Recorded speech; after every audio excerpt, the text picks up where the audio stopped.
नमस्कार दोस्तों, जय श्री कृष्ण, राधे राधे। दोस्तों मैं गुरुदेव आप लोगों को आज राजस्थान के लोक देवताओं के बारे में पढ़ाएंगे और राजस्थान के लोक देवताओं के बारे में चर्चा करेंगे। दोस्तों ज़्यादा से ज़्यादा हमारे चैनल को देखें और सब्सक्राइब करें और लाइक करें।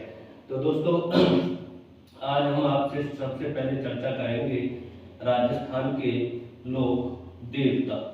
तो राजस्थान के लोक देवताओं के बारे में चर्चा करेंगे। दोस्तों सबसे पहले इसके बारे में हम चर्चा करते हैं तो इसकी भूमिका के बारे में चर्चा करेंगे। दोस्तों तो देवता है तो देवता भी किसी क्षेत्र स्थान के हैं। दोस्तों क्षेत्रपाल एक शब्द चलता है दोस्तों कल्चर में, क्षेत्रपाल, और पूछ लिया जाता है क्षेत्रपाल किसे कहते हैं। तो क्षेत्रपाल कहते हैं स्थान विशेष के देवता को। क्षेत्र दोस्तों स्थान को कहते हैं, स्थान विशेष के देवता को।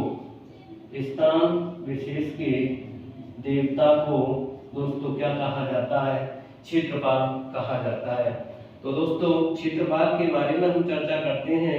राजस्थान में सर्वाधिक क्षेत्रपाल के मंदिर, राजस्थान में सर्वाधिक क्षेत्रपाल के मंदिर, सर्वाधिक क्षेत्रपाल के मंदिर कहाँ स्थित हैं?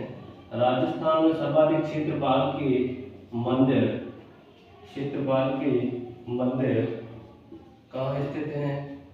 मंदिर कहाँ स्थित हैं?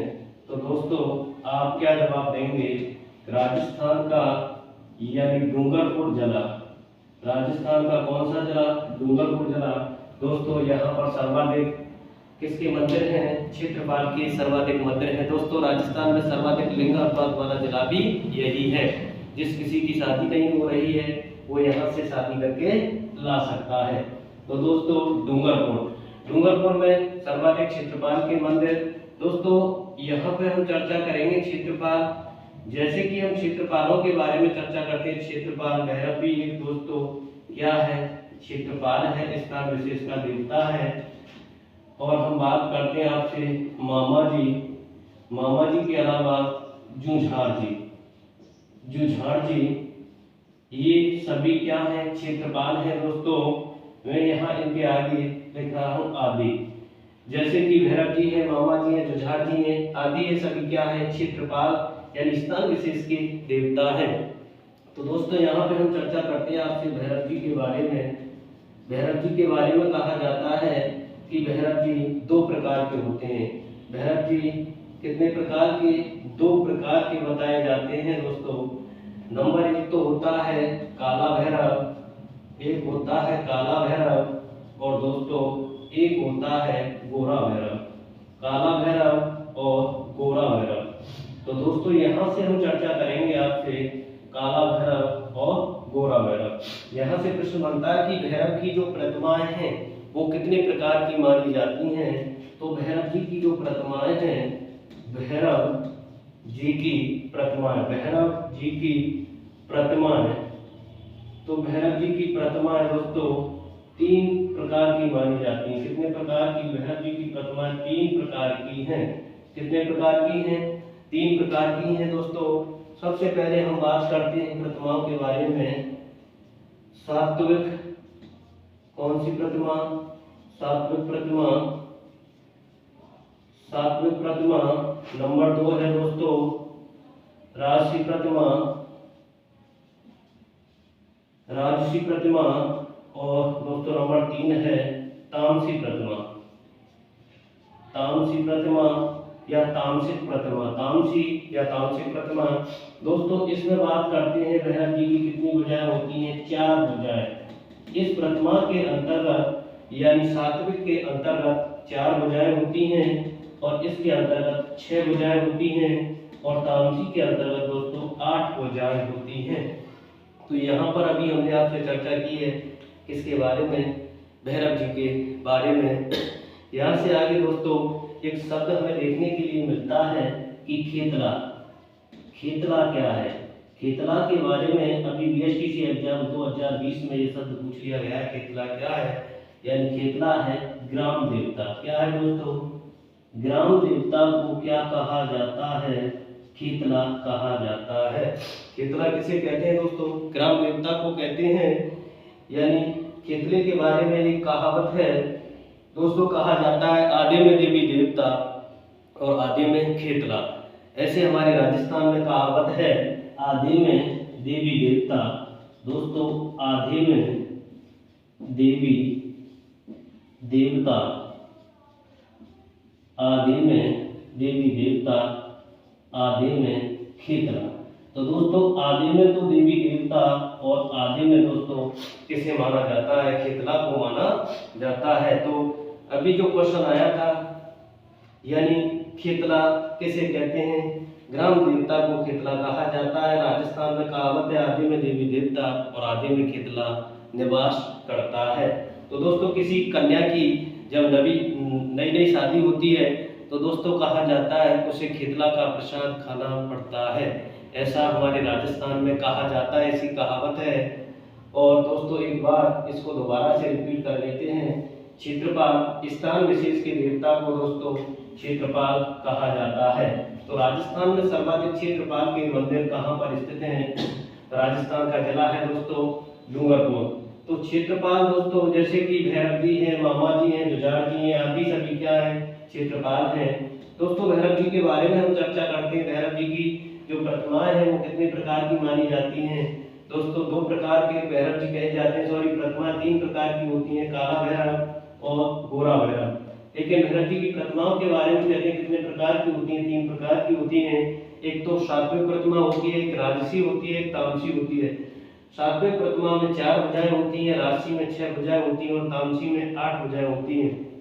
खेतला, राजस्थान में ग्राम देवता को खेतला कहा जाता है दोस्तों। राजस्थान में कहावत है आधे में देवी देवता और आधे में खेतला निवास करता है। यहाँ से आगे चलेंगे दोस्तों हम,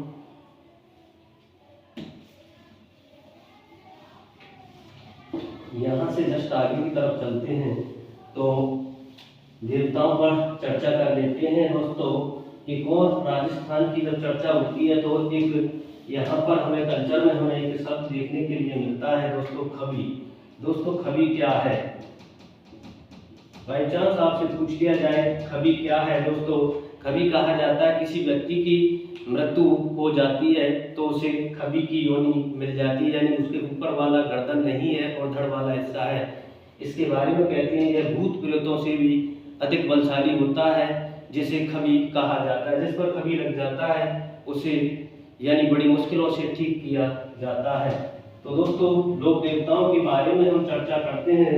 राजस्थान के लोक देवताओं के बारे में कहावत है कि पंचपीर। दोस्तों कितने पीर, पंचपीर, यानी मुस्लिम धर्म में देवताओं को कहा जाता है पीर। तो यहाँ पर हमारे राजस्थान में पंचपीर कौन कौन से हुए हैं दोस्तों, कहा जाता है कि पाबू हरबू, पाबू हरबू रामदेव, पाबू हरबू रामदेव मांगलिया मेहा, पाबू हरबू रामदेव मांगलिया मेहा, पाबू हरबू रामदेव मांगलिया मेहा, पांचों पीर पधारिया, पांचों पीर पधारिया गोगा जी गेहा, पांचों पीर पधारिया गोगा जी गेहा। तो दोस्तों यहाँ पर हम चर्चा कर लेते हैं पाबू जी, हरबू जी, रामदेव जी, मांगलिया मेहा और गोगा जी। दोस्तों कितने हो गए, यानी 5 पीर हो गए।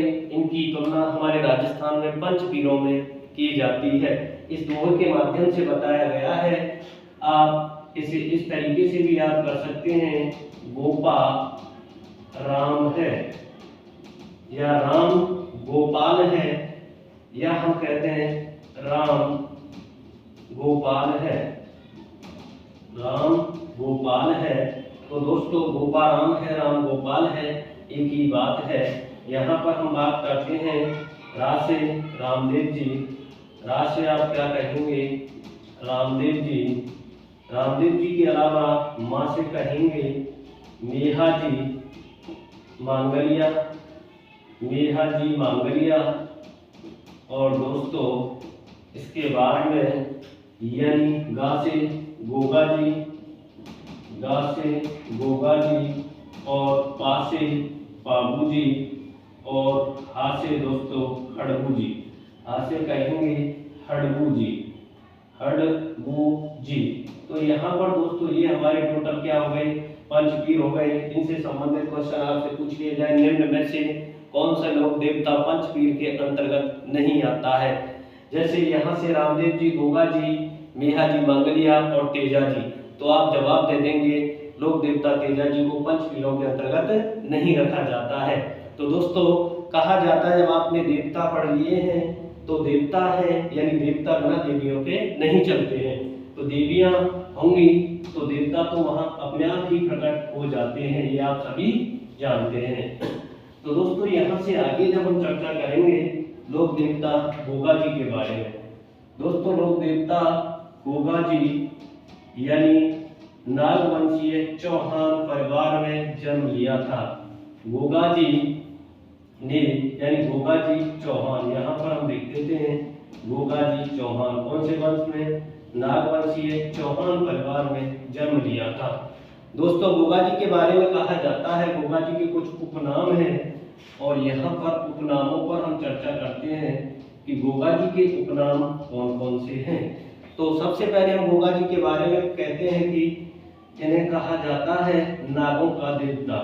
दोस्तों किसका देवता, नागों का देवता किन्हें कहा जाता है, तो नागों का देवता लोक देवता गोगा जी को कहा जाता है। इसके अलावा इन्हें दोस्तों कहा जाता है गोगा पीर, इन्हें क्या कहा जाता है, गोगा पीर कहा जाता है, और इन्हें कहा जाता है जाहिर पीर। दोस्तों जाहिर पीर या कह देते हैं जिंदा पीर, जाहिर पीर या जिंदा पीर। तो दोस्तों ये जाहिर पीर या जिंदा पीर किसने कहा था, ये कहा था महमूद गजनवी ने। दोस्तों किसने कहा था, महमूद गजनवी ने इनको क्या नाम दिया था, तो महमूद गजनवी ने इनके लिए नाम दिया था यानी जाहिर पीर या जिंदा पीर। तो ये इनके उपनाम हो गए नागों के देवता, गोगा पीर, जाहिर पीर या जिंदा पीर। तो दोस्तों इनके बारे में कभी कभी जन्म से संबंधित कहानी पूछ ली जाती है। तो सबसे पहले एक शॉर्ट ट्रिक के माध्यम से मैं आपको गोगा जी के जन्म के बारे में बताऊंगा, आपको रटने की आवश्यकता नहीं है। गोगा जी की जेब में दोस्तों, गोगा जी की जेब में, गोगा जी की जेब में केला रखने से दोस्तों, क्या रखने से, केला रखने से, गोगा जी की जेब में केला रखने से दोस्तों दाग नीला पड़ गया। दोस्तों ये याद करने की ट्रिक बता रहा हूं कि आप कहेंगे कि नीला दाग नहीं पड़ेगा, दाग नीला पड़ गया। गोगा जी की जेब में केला रखने से कैसा दाग पड़ गया, नीला दाग पड़ गया। ये लाइन आपको याद करनी है। यहाँ से हम बात करते हैं लोक देवता गोगा जी के बारे में। हम सबसे पहले चर्चा कर रहे हैं तो कहते हैं पिताजी का नाम। दोस्तों पिताजी कौन थे इनके, पिताजी का नाम था जेवर, जा से बन गया जेवर सिंह, पिताजी का नाम था दोस्तों जेवर सिंह। और माताजी का नाम क्या था दोस्तों, बाछल, माताजी थी इनकी, माताजी का नाम क्या था, वाछल था। तो दोस्तों माताजी का नाम क्या था, वाछल। माताजी का नाम वाछल देवी या वाछल कह सकते हैं आप। इसके बाद में हम चर्चा करते हैं पत्नी का नाम कैलम दे। दोस्तों पत्नी का नाम क्या है, कैलम दे। पत्नी का नाम है दोस्तों कैलम दे, पत्नी का नाम क्या है, कैलम दे, कैलम दे। कोलू मंड के बूढ़ो जी राठौड़ की पुत्री थी। कोलू मंड के बूढ़ो जी, कोलू मंड के बूढ़ो जी राठौड़ की, कोलू मंड के बूढ़ो जी राठौड़ की ये कौन थी दोस्तों, पुत्री थी, कौन थी, कैलम दे। तो दोस्तों इसके बाद में कहते हैं इनका जन्म कहाँ हुआ, जन्म हुआ ददरेवा चुरू में। जन्म के बारे में हम बात करते हैं, जन्म हुआ दा से ददरेवा, ददरेवा चूरू में दोस्तों जन्म हुआ, ददरेवा चूरू में, और समय था 1003 विक्रमीय संवत। दोस्तों यहाँ पर मैं सारी तिथियां आपको विक्रमीय संवत में बताऊंगा, क्योंकि 1003 विक्रमीय संवत है, इसमें से सन निकालेंगे तो दोस्तों समय यानी जो सन है विक्रमीय संवत से कितना पीछे चल रहा है, 57 वर्ष पीछे चल रहा है। यहाँ पर आप घटा सकते हो, यहाँ 6 और यहाँ 9 में से 5 गए तो 4, और यहाँ 946 ईस्वी में का क्या हुआ था दोस्तों, जन्म हुआ था। यानी समय आपसे ईस्वी में पूछा जाए, सन में पूछा जाए, 946 ईस्वी में जन्म हुआ था ददरेवा चूरू में। दोस्तों इस स्थान को शीर्षमेढ़ी के नाम से भी जाना जाता है। किस नाम से, यानी कहानी बताएंगे आपको, इस स्थान को शीर्षमेढ़ी के नाम से भी जाना जाता है, क्योंकि इस स्थान पर उनका सिर चला गया था। दोस्तों मृत्यु के बारे में जब हम बात करते हैं तो कहते हैं गोगामेड़ी, लोहड़ तहसील, हनुमानगढ़। मृत्यु के बारे में आपसे चर्चा करेंगे। गोगामेड़ी, लोहड़ तहसील, जिला कौन सा है दोस्तों, हनुमानगढ़, हनुमानगढ़। तो दोस्तों यहाँ पर हम बात करेंगे गोगामेड़ी, लोहड़, हनुमानगढ़ के बारे में। यहाँ पर इस स्थान को किस नाम से जाना जाता है, तो इस स्थान को जाना जाता है दोस्तों धुरमेढ़ी। किस नाम से, धुरमेढ़ी के नाम से। दोस्तों घोड़ा यानी कि घोड़ी थी, वो कैसी थी, नीली, यानी नीला घोड़ा दोस्तों, घोड़ी नीला, नीला घोड़ा था। और दोस्तों ये बात आपको इनसे संबंधित एक साधारण सी नॉलेज हो गई है। इसके बाद में हम यहाँ से आगे की तरफ चर्चा करेंगे कि इनका प्रतीक चिन्ह क्या है। तो दोस्तों प्रतीक चिन्ह है भाला लिए हुए अश्वारोही योद्धा के रूप में। दोस्तों भाला लिए हुए, भाला लिए हुए योद्धा के रूप में या अश्वारोही योद्धा के रूप में, योद्धा के रूप में। दोस्तों इनका थान आपसे पूछा जाए तो इनका थान है किस वृक्ष के नीचे, थान या चबूतरा दोस्तों खिजड़ी के वृक्ष के नीचे। किस वृक्ष के नीचे, खिजड़ी के वृक्ष के नीचे इनका स्थान माना जाता है, थान माना जाता है किसका, गोगा जी का। तो दोस्तों यहाँ से पिताजी का नाम जेवर सिंह, माता जी का नाम बादचल, पत्नी का नाम कैरम दे यानी कोलू मंडी के गुरुजी राठौड़ की पुत्री थी। जन्म ददरेवा चूरू 1003 विक्रमी संवत में हुआ था। मृत्यु गोगामेड़ी, लोहड़ तहसील, हनुमानगढ़। इसे धुरमेढ़ी भी कहते हैं। घोड़ी नीला यानी नीले रंग की थी। प्रतीक चिन्ह भाला लिए हुए योद्धा के रूप में या अश्वारोही योद्धा के रूप में, थान खिजड़ी के वृक्ष के नीचे माना जाता है। तो दोस्तों यहाँ से आगे की तरफ हम चर्चा करेंगे लोक देवता गोगा जी के बारे में। दोस्तों इनके बारे में अलग अलग कहावत है, अलग अलग किंवदंतियां हैं, हर किसी ने अलग अलग बता रखा है। तो दोस्तों कहा जाता है इनके जो गुरु थे, इनके गुरु थे गोरखनाथ। गुरु का नाम क्या था दोस्तों, गोरखनाथ था। गुरु का नाम था गोरखनाथ जी। और गोरखनाथ जी की कृपा से कौन हुए थे, यानी लोक देवता गोगा जी गोरखनाथ जी की कृपा से ही हुए थे। इसके अलावा दोस्तों कहते हैं नौलाब बाग, गोगामेड़ी में एक स्थान है नौलाब बाग। नौलाब बाग गोगामेड़ी। दोस्तों नौलाब बाग गोगामेड़ी, यह स्थान लोग इनके गुरु यानी गोरखनाथ जी का स्थल है। नौलाब बाग गोगामेड़ी गोरखनाथ जी की तपो स्थली है। तो यहाँ से हम आगे की तरफ जब चर्चा करेंगे दोस्तों इस लोक देवता के बारे में, इनके जन्म के बारे में कहा जाता है कि गुरु इनके पिता जेवर और माता बाछल जी के कोई संतान नहीं थी। काफी लंबा समय हो गया दोस्तों। तो ये अपने गुरु के पास जाते हैं और गुरु के माध्यम से इनके लिए गूगल का फल दिया जाता है। और दोस्तों उस गूगल के फल को यानी बाछल ग्रहण करती हैं और इनकी कृपा से दोस्तों जन्म होता है किनका, गोगा जी का। दोस्तों इनकी कृपा से जन्म होगा किसका, गोगा जी का जन्म होगा किसकी कृपा से, गुरु गोरखनाथ जी की कृपा से जन्म होगा किसका, गोगा जी का। और यहाँ से कहते हैं एक और कहानी देखने के लिए मिलती है कि इनके मौसेरे भाई थे, गोगा जी के मौसेरे भाई दोस्तों, मौसेरे भाई जिनका नाम है अर्जुन सर्जुन। मौसेरे भाई हैं दोस्तों जिनका नाम है अर्जुन और सर्जुन, ये दो भाई थे और गोगा जी अपनी माता के अकेले थे।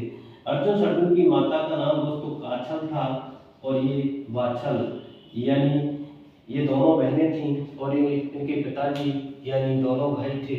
तो दोस्तों कहा जाता है जमीन को लेकर इन दोनों के मध्य विवाद हो जाता है और विवाद की वजह से इनकी मृत्यु भी मानी जाती है।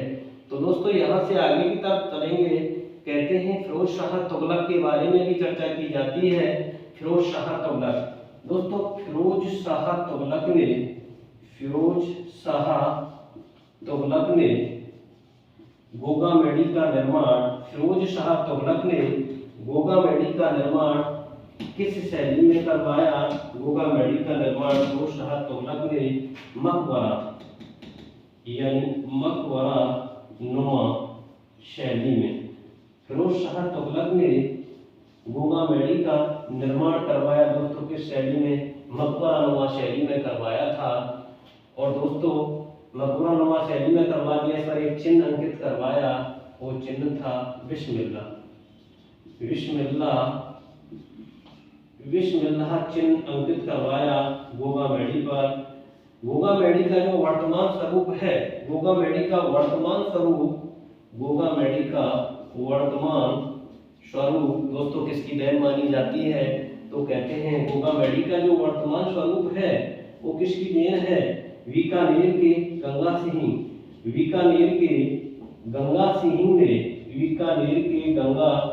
सिंह ने गोगामेडी का जो वर्तमान स्वरूप है वो बीकानेर के गंगा सिंह की ही देन मानी जाती है। तो ये बात आपको याद रखनी है दोस्तों। इसके अलावा गोगा जी के बारे में कहा जाता है कि गोगा जी के बारे में एक महत्वपूर्ण बात ये भी होती है कि जिस व्यक्ति को किसी नाग ने डस लिया है, जिस व्यक्ति को किसी नाग ने डस लिया है, उस व्यक्ति के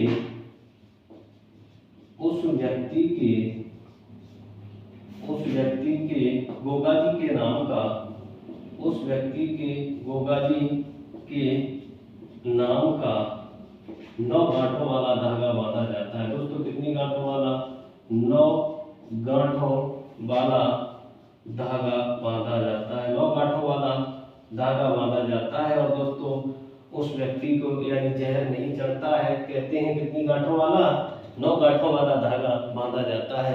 दोस्तों हर जगह ये हमें देखने के लिए चमत्कार मिलते हैं आज भी कि ये लोग देवता थे हमारे, और इनके द्वारा जो चमत्कार है आज भी हमें देखने के लिए मिलते हैं। यहाँ से आगे हम दोस्तों चर्चा करेंगे, कहते हैं कि जब बारिश होती है, बारिश के बाद में यानी किसान यानी हल और हाली, दोस्तों हल और हाली दोनों की यानी जो राखी बांधी जाती है उसे किस नाम से जाना जाता है? हल और हाली दोनों की राखी बांधी जाएगी तो दोस्तों उसे गोगा राखड़ी के नाम से जाना जाता है। गोगा राखड़ी के नाम से जाना जाता है। हल और हाली दोनों की राखी बांधी जाएगी। और दोस्तों कहते हैं कि रक्षाबंधन पर जो राखी बांधी जाती है, रक्षाबंधन पर बांधी जाने वाली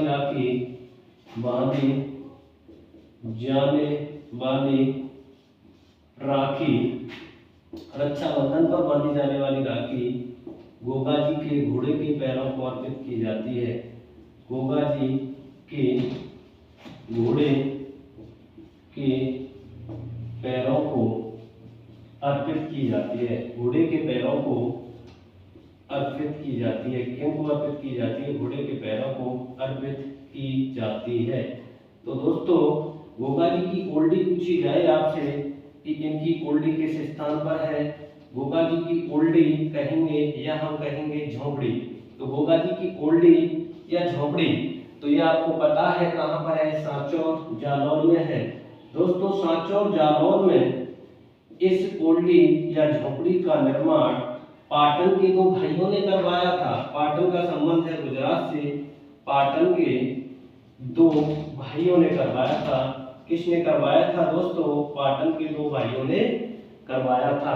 बाद में कहते हैं इस स्थान पर मंदिर बनवाया, और मंदिर बनवाया दोस्तों किसने? राजा राम कुम्हार ने।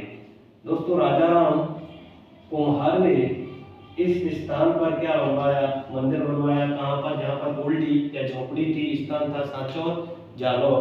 ये बात भी आपको इनसे संबंधित याद रखनी है। तो दोस्तों इस लोक देवता के बारे में कहा जाता है कि इनका आपसे मेला पूछ लिया जाए, मेले का स्थान कौन सा है? तो दोस्तों मेले का स्थान है गोगा मेड़ी, नौहर तहसील, हनुमानगढ़। तो दोस्तों मेले की तिथि पूछ ली जाए तो बहुत ज़्यादा इम्पोर्टेंट हो जाती है। मेले की तिथि है भाद्रपद कृष्ण नवमी। तो दोस्तों भाद्रपद कृष्ण नवमी को कहा जाता है गोगा नवमी। भाद्रपद कृष्ण नवमी को किस नाम से भी जाना जाता है? गोगा नवमी के नाम से भी जाना जाता है। यानी मेला लगा भाद्रपद कृष्ण नवमी को लगा, और दोस्तों ये कहाँ पर लगा? गोगा मेड़ी में लगा, नौहर तहसील, हनुमानगढ़। ये बात भी आपको लोक देवता के बारे में याद रखनी है दोस्तों। इनके बारे में कुछ किंवदंतियां हैं, उसके बारे में हम चर्चा कर लेते हैं। कहा जाता है कि अर्जुन सर्जुन ने जमीन विवाद को लेकर अपने लिए उन्होंने आमंत्रण किया था महमूद गजनवी को। महमूद गजनवी को यहाँ पर बुला लिया था दोस्तों जमीन विवाद को लेकर। जब महमूद गजनवी आते हैं, इससे जस्ट पहले की घटना थोड़ी सी इनके जीवन और इनकी पत्नी से संबंधित है, पहले इस पर चर्चा कर लेते हैं। यानी इनकी पत्नी जो थी वो थी कैलम दे। दोस्तों कहते हैं कि कैलम दे को यानी इनकी सगाई हो गई थी कैलम दे से। उसके कुछ समय बाद कहा जाता है इन्हें किसी नाग में डस लिया था। नाग में डस लिया तो दोस्तों लोक देवता गोगा जी को बताया जाता, लोक देवता अपनी ससुराल की तरफ चले जाते हैं, और वहां पर जाके यानी एक कढ़ाई में तेल गर्म करते हैं और सब वहां पर आके उस कढ़ाई में अपना जीवन अर्पित कर देते हैं। तो दोस्तों नागों के देवता तक्षक यानी राजा स्वयं वहां पर आए और उन्होंने माफी मांगी। किससे दोस्तों? गोगा जी से। और माफी मांगने के बाद में इन्होंने नागों को मुक्त कर दिया था। एक तो कहानी इस तरीके से बताई जाती है। और दोस्तों कुछ किंवदंतियां हैं, कहते हैं कि इनकी विवाह हो रहा था, विवाह के समय इनकी पत्नी को किसी नाग ने डस लिया और तभी वहीं पर ये मंत्र पढ़ने लग जाते हैं। और दोस्तों यानी वहां पर कढ़ाई रखते हैं और उसमें नाग आकर गिरते हैं। इस तरीके से एक चमत्कार इनके जीवन में देखने के लिए मिला था। दोस्तों अर्जुन सर्जुन अभी इनके मौसीले भाई बता रहे थे, अर्जुन और सर्जुन, यानी अर्जुन और एक का नाम था सर्जुन, यानी इधर से गोगा जी इधर से अर्जुन सर्जुन। दोस्तों इन दोनों ने यानी महमूद गजनवी को आमंत्रण दे दिया था युद्ध के लिए। किसके विरुद्ध? गोगा जी के विरुद्ध। यानी जमीन को लेकर क्या था दोस्तों? विवाद था। जमीन की वजह से इनके मध्य विवाद हो गया था। वो दो भाई थे, एक अकेले थे। तो दोस्तों कहा जाता है अर्जुन सर्जुन और गोगा जी के मध्य युद्ध होता है। लगभग 1024 का समय है दोस्तों, और नदी थी चिनाब नदी। तो दोस्तों चिनाब नदी के तट पर युद्ध हुआ है, और कहते हैं यहाँ पर गोगा जी यानी इस तरीके से युद्ध लड़ते हैं कि महमूद गजनवी यानी देखकर ऐसा आश्चर्य होता है कि ये तो कोई साक्षात जिंदा देवता है। प्रत्येक क्षण में चारों दिशाओं में दिखाई देते हैं। जिंदा पीर या जाहिर पीर इन्होंने इसी समय कहा था। और दोस्तों अर्जुन सर्जुन के बारे में कहा जाता है अर्जुन सर्जुन ने धोखे से गोगा जी की मृत्यु कर दी थी। ऐसा भी कहा जाता है इसमें गोगा जी ने 47 पुत्र और 60 भतीजों के साथ युद्ध लड़ा था। यानी ये भी इसमें मारे गए थे दोस्तों। ये किंवदंतियाँ हैं, मैं तो नहीं मानता इस तरीके की बातों को, लेकिन किंवदंतियाँ बतानी पड़ती हैं। आप कहते हैं कि ऐसा बताया नहीं, तो यहाँ तक ये घटना हो जाती है दोस्तों। और गोगा जी को धोखे से अर्जुन सर्जन